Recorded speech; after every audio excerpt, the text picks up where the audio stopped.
سلام سلام تخاتلتي channelنا كلينيك عقبت كميلكم لما عنتون كم تلمود نعكم يمهريو إلى زعسبكم مدب يزلكم متسلكم أبني لما عنت مدب يفكاريتك سمعيتها ويدما تقداس نتا يلون فقرة اندقى النساي متس خمزلو تفلتلو شو عتا ملكتات كحبر لكم كابا خمز الصبا نزم مدب لايك بمقبار مجماريو نشانلنا حدش تنتقوينكم نشانلنا سبسكرايب بمقبار استفلاليو نايتعنا فقري حدار نركبن انفورميشن ترهولو channel سدراخونو نزيله حنت حتوك حتى እታ በሐቀት ፈትዋ ጓልን ስቴቲ ቀስ በቀስ ተኸይድ ከምዘላ ኮይኑ ተሰሚዕ ካይፈልጥ ዶ ቀደም ቅልጡፍ መልስ ትህበካ በዋዛታትካ ትስሕቅ መደብ ትገብር ነራ እጅግና ተሃድና ዘልኻ ኮይኑ ስምዕካ ደሎ ንሎሚ ሸውዓተ ሐቀኛታት ምልክታት ተገዳስነታ ከምዝሰአነት ፍቅራ ይቅንስ ከምዘሎ ትፈልጡሉ ምልክታት ክህበኩም ብልክዕ ድማ ብዛዕባ እዚ እንታይ ክትገብሩ ከምዘለኩም ክንሪና ኣብዚ እዋን እዚ ዋላ ሰለስተ ምልክታት እንተሪኢኹም እስካብ ናይ መደበይ ፍጻመ በደንብ ተኸታተልዎ ክሳብ መወዳታ ጽንሑ ምክንያቱ እዚ ቪድዮ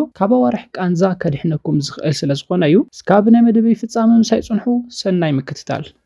አፍቃሪተይ ተገዳስነታ ሲና ፍቅራ ቀኒሱሉ ከአምን ዝደሊ ወዲ የለን ምልክታት ሸለል መባልግና ዝገደደ ይዝገብሮ ስለዚ ቀስ በቀስ ተገዳስነታ ከም ዝቀነሰ ዘርዩ ሸውዓተ ምልክታት ቀጽልና ህንሪ ምልክት ሓደ መልስታታ ሓጺርን ደረቅን ይኸውን እዩ ቀዳመይን ዛዕበይን ምልክት እዩ መልስታታ ሙሉ ንሙሉ ይቀያየር እዩ ናይ ፍቅሪ ጽሑፋት ሚም ተሰደልካ ሕቶታት ተሓተካ ነራ ሕጂ ድማ ሃሃ ኬኬ ኢላ ትምልስ ወይ ድማ ክትምልስ ሰዓታት ኢሉውን መዓልትታት ትወስድ እንትኾይና እዚ እትቀዳ ማይ ተገዳስነታ ፍቅራት ስእን ከም ዘላ መርአይ ምልክት እዩ ሓንቲ ጓልን ሰይቲ ብዛዕባኻ ተሓስብን ከላ ንኽትዘረባ ግዜ ትፈጥርያ እንተ ዘይኮይኑ ግና ቀሲላ ርሕቀት ትፈጥር ስለዚ እቲ ቀዳማይ መልስታታ ሓጺርን ደረቅን ክኸውን እንተሎ ፍቅራ ከም ዝቀነሰ ትፈልጠሉ ምልክት እዩ ምልክት ክልተ መደባትኩም ክትሰርዝ ትጅምር ወይ ድማ ቢዚ ትኸውን ኣብ ቆጽራኹም ኣብ መውዳእታ ደቂቕ ወይ ድማ ዕለታት ትስርዝ ወይ ኩሉ ግዜ ትሕዝቲ እየትብል እንትኾይና እዩ ሓደ ወይ ክልተ ግዜ ንቡር እዩ ግና እንዳተደጋገመ ዳግማይ መደብ እንተዚ ሒዛ ድማ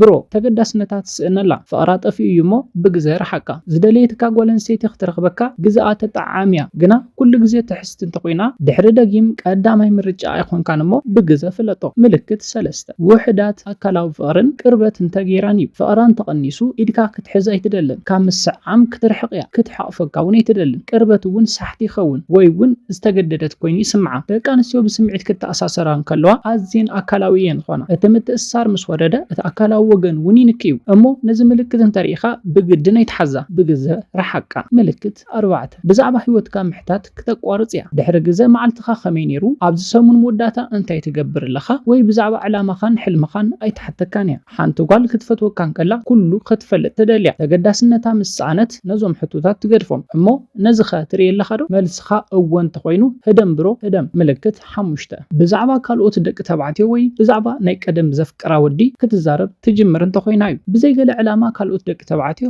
ወይ ናይ ቀደም ኣፍቃሪያ ትጠቕሰልካ ኣላዶ እዚ ሓደገኛ ምልክት እዩ መሳርሕተይ ኣዝዩ መስሓቅ ሰብ እዩ ዝብሉ ነገራት ክትዛረብ ወይ ድማ ንናይ ቀደም ኣፍቃሪያ ብዘይ መደብ ከተልዕሎ ትጅምር እያ ወይ ግብረ መልስኻ ትፍትኖላ ወይ ድማ ብስምዒት ምርምርን ኣማራጺታታ ክፉት ትገብርን ኣላ ካባኻ ዝጽበ ብግዜ ምግዳፍ እዩ ንምንታይ እንጤልካ ፍቅራ ስለ ዝቀነሰ እዩ ምልክት ሽዱሽተ ምሳኻ ናይ መጻኢ መደባት ኣይትገብርን እያ ንስኻ ዝመጽእ ወርሒ ናብ ቦታ ክንከይድ ይግባእ ትብል እሞ ንሳ ድማ እወ ምናልባት ዝብል ዘይንጽር መልስ ትህብ ወይ ኣርእስቲ ትቀይር እንተኾይና እዩ ዘፍቅራ ደቂ ኣንስትዮ ናይ መጻኢ መደባት ይገብራ ተገዳስነትን ፍቅርን ዝሰኣና ደቂ ኣንስትዮ ካብዚ ይርሕቃ እሞ ሕጂ እውን ክደጋገም እንተሎ ፍቅሪ ካብ ሓደ ወገን ጥራሕ ክኸውን ስለ ዘይኽእል ብግዜ ረሓቅ ምልክት ሸውዓተ ኩሉ ግዜ ንስኻ ጥራሕ ትፍትን እንተሃሊኻ እዩ ናይ መወዳእታን ኣገዳሲ ምልክት እዩ እዚ ድማ ኩሉ ግዜ ንስኻ መጀመርታ መልእኽቲ ትሰድድ ውዕለኹም ትውጥን ነቲ ዕላል ክተቐጽሎ ትጽዕር እቲ ዝምድና ሓንደበት ሓደ ወገን ጥራሕ እንተኮይኑ ምናልባት ተገዳስነታ ፍቅራ ትስእነላ እሞ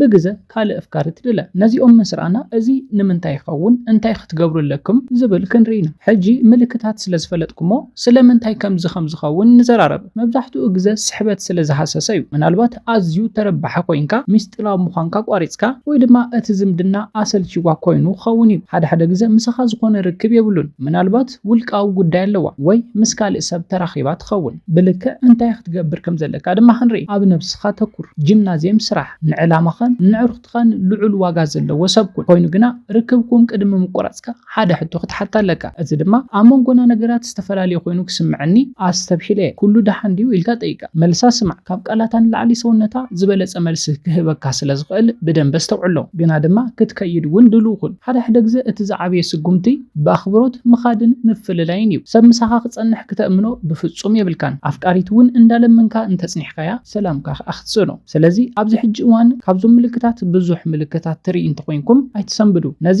ከም ንቕሓት ተጠቐምሉ ፍቕሪ ብልመና ይኸውንን ፍቕሪ ግድን ናይ ክልቲኹም ሓበራዊ ስምዒት ክኸውን ኣለዎ ነዚ ኢለ ናይ ሎማዓንቲ መደበይ ቅድሚ ምዛመይ ኣፍቃሪትካ ብሓቂ ፍቕራ ይቕንስ ከም ዘሎ ትፈልጠሉ 7 ምልክታት ክነዘኻኽረኩም እቲ ቀዳማይ ርኢናዮ ዝነበርና ኣፍቃሪትካ ፍቕራ ይቕንስ ከም ዘሎ ትፈልጠሉ እቲ ቀዳማይ ምልክት መልስታታ ሓጺርን ደረቕን ክኸውን እንተሎ እዩ እቲ ካልኣይ ምልክት ዝረኣናዮ ድማ መደባት ክትዝርዝ እንተጀሚራ እዩ ወይ ድማ ቢዚ እየ ትሕዝቲ እየ ትብል እንተኮይና እዩ ሓደ ክልተ መዓልቲ ንቡር እዩ ካብውን ላዕሊ ዝደጋግም እንተኮይኑ ግና ቀዳማይ ምርጫ ስለዘይኮንካ ብግዜ ረሓካ እቲ ሳልሳይ ምልክት ዝረኣናዮ ድማ ውሑድ ኣካላዊ ምንኽኻእ ትገብር እንተኮይና እዩ ፍቕራ ክቕንስ ተሎ ክትነኽ ኣይትደልን ክትሓቕፎ ኣይትደልን ክትስዕማ እውን ኣይትደልን እዚ ዝደጋገም እንተኮይኑ ፍቕራ ቀኒሱ እዩ ተገዳስነት ቀኒሱ እዩ እሞ ብግዜ ካሊእ ኣፍቃሪ ትድለ ኣብ መበል ራብዓይ ሪናዮ ዝነበርና ፍቕራ ከም ዝቐነሰ ትፈልጠሉ ምልክት ድማ ብዛዕባ ሂወትካ ምሕታት እንተቋሪፃ እዩ ብዛዕባ ዕላማኻ ብዛዕባ ውዕሎኻ ዘይተሓተካ እንተኮይና ፍቕራ ከም ዝቐነሰ ትፈልጠሉ ምልክት እዩ ደቂ ኣንስትዮ ከፍቅራ እንተለዋ ኩሉ ነገር ክፈልጣ እየን ዝደልያ እዚ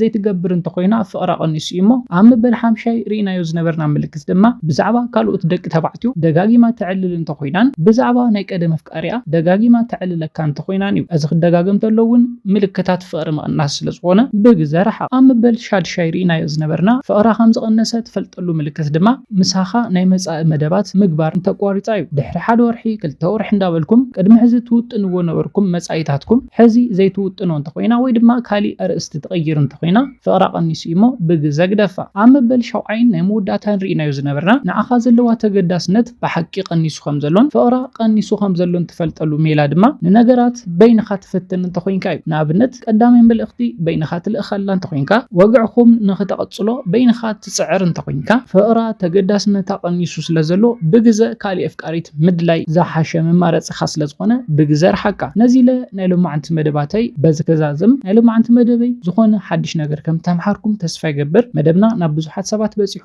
ብዙሓት ሓዋትና ትምህርቲ ክወስድሉ ነዚ መደብ ላይክ ሼር ምግባርኩም ከይርሳዕ ንቻነልና ሰብስክራይብ ብምግባር ዝተፈላለዩ ናይ ጥዕና ሓዳር ርክብን ኢንፎርሜሽን ትረኽብሉ ቻነል ስድራኹኑ ብኻሊእ መሃራይ መደብ እስካም ንራኸብ ሰላምን ጥዕናን ንኹላትና ያውነለ